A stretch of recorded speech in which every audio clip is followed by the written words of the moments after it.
OK, j'ai mis tout le monde à mute, là, je continue. Donc là, voici la plateforme que j'ai mis en place. Donc, et là, dans le comité, il y a beaucoup de personnes qui ont... donc, bienvenue sur Beirei Savoir en Zarma. Vous pouvez poser vos questions et recevoir des réponses d'autres membres de la communauté, donc, qui ont ces connaissances-là. Donc, j'ai essayé de recenser plusieurs questions qui ont été mises dans le groupe WhatsApp du comité sensibilisation. Donc, je n'ai pas eu le temps de répondre à tout, mais j'ai recensé les questions et j'ai déjà eu une petite réunion avec 3-4 experts. J'ai essayé de trouver des personnes à Montréal et même dans le groupe Mariama 98, si on a des personnes vraiment qui sont des blogueurs que vous connaissez, des personnes, on a vraiment juste besoin de bénévoles qui peuvent répondre sur ces questions-là. Donc, moi, quand les personnes se connectent, je peux leur donner le droit de modérateur. Pour le moment, tout le monde peut lire les questions et voir les réponses, même si tu n'es pas connecté. Si tu veux poser une question, tu es obligé de créer un compte. Donc, ne vous inquiétez pas pour la vie privée, c'est sur mon serveur, je mets toute la sécurité, il n'y a pas de problème. Et donc, deuxième chose, c'est seulement les modérateurs qui peuvent répondre à les questions. Donc, c'est au niveau de... donc, parce que j'aimerais un peu garder ce contrôle-là pour m'assurer que la question est bonne et la réponse est bonne et on peut par exemple, si on rentre dans celui-là, donc on peut voter pour les réponses pour dire que ça c'est la meilleure réponse. Donc ça nous permet de voir, par exemple, comment sauvegarder ces données dans Google Drive. J'ai trouvé, bon, il y a déjà 2 liens YouTube qui permettent de montrer comment on peut sauvegarder et comment on peut restaurer après quand on a un nouveau téléphone. Voilà, donc on peut revenir donc, sur les réponses. Ça ressemble à, vous avez vu, donc il y a des gens qui posent des questions de comment sont les logiciels gratuits. Une minute, je regarde, il y a un chat. OK. Parfait, qui n'est pas là. Donc, ça montre un petit peu, voici la plateforme. Et cette plateforme-là, de base de connaissances, moi, je pense qu'elle peut même servir au-delà même des réseaux sociaux. Par exemple, si on avait, par exemple, ça aurait pu être, par exemple, pour le domaine de la santé. On peut avoir des catégories. Je peux créer des catégories pour dire que quelqu'un veut poser s'il y a des médecins du groupe qui peuvent avoir cette catégorie-là pour juste répondre si par exemple on avait fait ça il y a 3 mois pour le COVID-19, on aurait pu faire cette catégorisation-là aussi.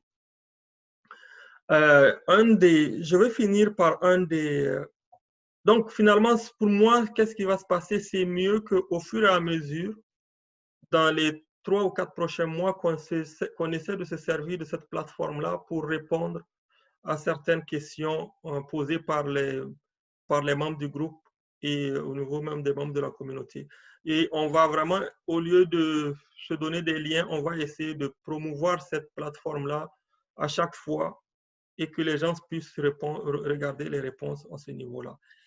Et je vais finir par un dernier, par les fake news, qui sont vraiment un des problèmes qu'on a vu ces derniers temps. Je me suis dit que, par exemple, si on a un fake news, quelque chose qu'on rend suspect, on est suspect sur cette chose-là, au lieu de la partager, peut-être juste de se connecter ici, ajouter la question, mettre le lien YouTube ou bien la vidéo ou la photo dans la question et la poster. Donc, tout de suite, on va voir que les modérateurs vont avoir accès à cette question-là et nous allons essayer de faire notre possible de répondre à cette question-là dans les heures qui suivent. Et on va vraiment mettre... OK, je pense qu'il y a... OK, j'ai quelque chose de 40 minutes qui va me...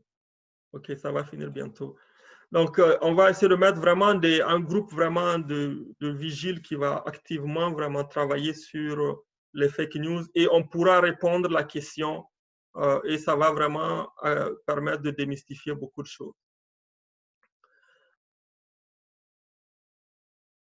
On a, par exemple, cette semaine, on avait eu le problème de fake news, par exemple, sur la partie sur les vaccins. Et je sais que Nanati m'avait montré hier ce qu'on appelle les clinical trials au niveau des vaccins. On a regardé aujourd'hui tout ce qui est, comment elle s'appelle, tout ce qui est coronavirus. Voici la map sur les essais cliniques officiels en Afrique. On a en Algérie, on a au Nigeria. Ici, c'est quoi ça? Ça doit être quel pays? Je ne sais même pas. En bas de RD Congo, là, c'est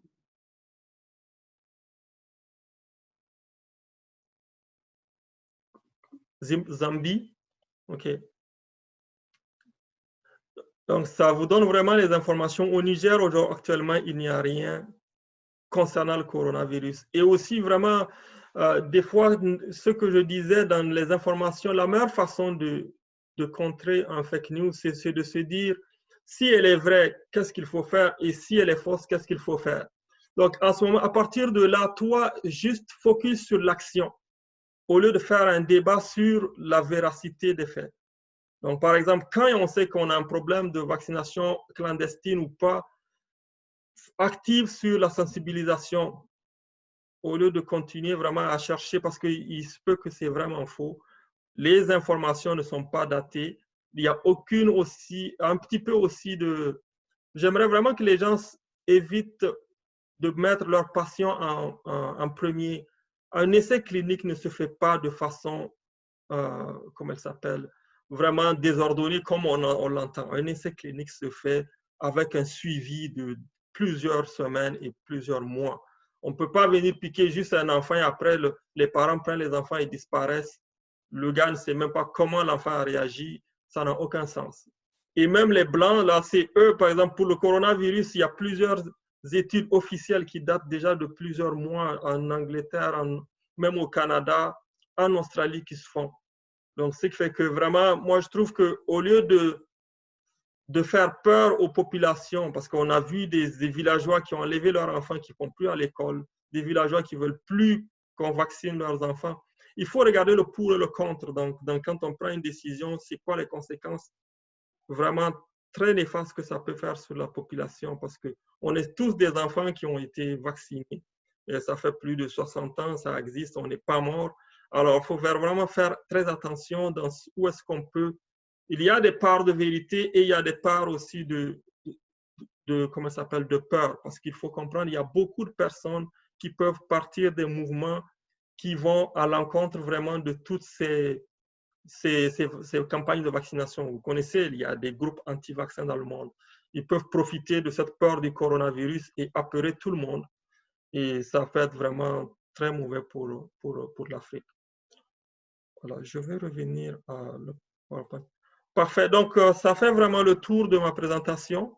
Je ne sais pas s'il y a des gens qui ont des questions. Il va nous rester 5 minutes parce que c'est le Zoom de Trial. Je n'ai pas utilisé mon compte professionnel parce que c'était celui de Oracle. Ceux qui veulent poser des questions peuvent faire un mute ou bien on revient dans 2 minutes.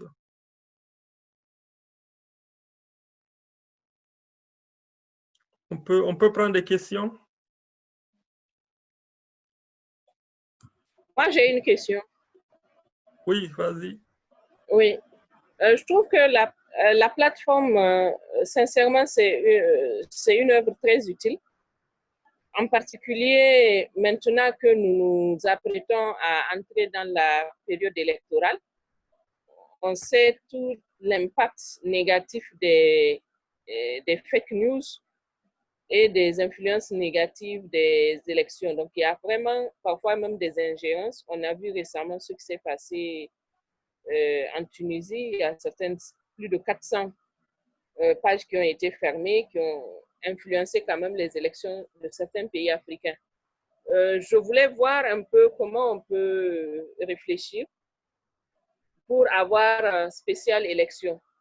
Peut-être dans 2-3 mois, quand ça va commencer à être assez chaud, qu'on puisse mettre cette plateforme à disposition et pour que, spécial vraiment élection fake news, pour que tout celui qui veut vérifier une information, il paraît qu'on va annuler l'élection de tel bureau de vote, il paraît qu'on a bourré les urnes dans telle zone, il paraît que tel candidat est même mort, il a ceci ou là cela. Je crois qu'on gagnerait beaucoup le pays gagnera beaucoup à avoir ça à disposition. Et comme c'est une plateforme qu'on peut utiliser autant en WhatsApp qu'en Internet, je pense que ça peut vraiment être utile. Je voulais voir un peu si ça peut t'intéresser pour qu'on travaille sur cette question-là ensemble. Je pense que ça peut aider beaucoup. Oui, effectivement. Donc, en fait, moi, hier, j'ai un groupe d'experts IT. Par exemple, on est en train de travailler sur ça parce que même au Niger, ils sont en train de mettre une plateforme pour les fake news qui va arriver.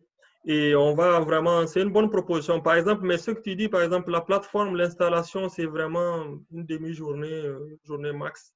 J'ai essayé de chercher quelque chose en 2 jours et c'est ce que j'ai trouvé. Mais c'est peu que même, j'avais dit avec le groupe technique qu'on a, peut-être on va t'ajouter en termes de... Parce qu'on a dans le groupe technique, on n'a pas besoin juste de personnes techniques, on a besoin aussi de porteurs de projets qui fait en sorte qu'on dit, même si on trouve une plateforme meilleure, on peut migrer après. Donc, je peux faire des scripts de migration, mais on peut vraiment l'installer, par exemple, sur, pour dire élection, point, je ne sais pas, quelque chose, on peut le mettre sur... Et vraiment, ça peut vraiment marcher. Je voulais dire, s'il y a des questions, on peut juste, si ça coupe, ou bien je vais couper et on reconnecte dans 30 secondes pour juste garder les 40 minutes. Il y a certains qui veulent se connecter maintenant. Peut-être que si tu as le temps, il y a certains membres du groupe là, de la promo, qui c'est maintenant que 17h là, pour certains, je crois qu'ils croient que c'est 16h30. Oui, non, moi je prends juste les questions. En fait, no time. Moi aussi, je dois manger, je dois partir, je dois sortir avec les enfants. Je vais arrêter et revenir comme ça pour prendre 2-3 questions. C'est bon?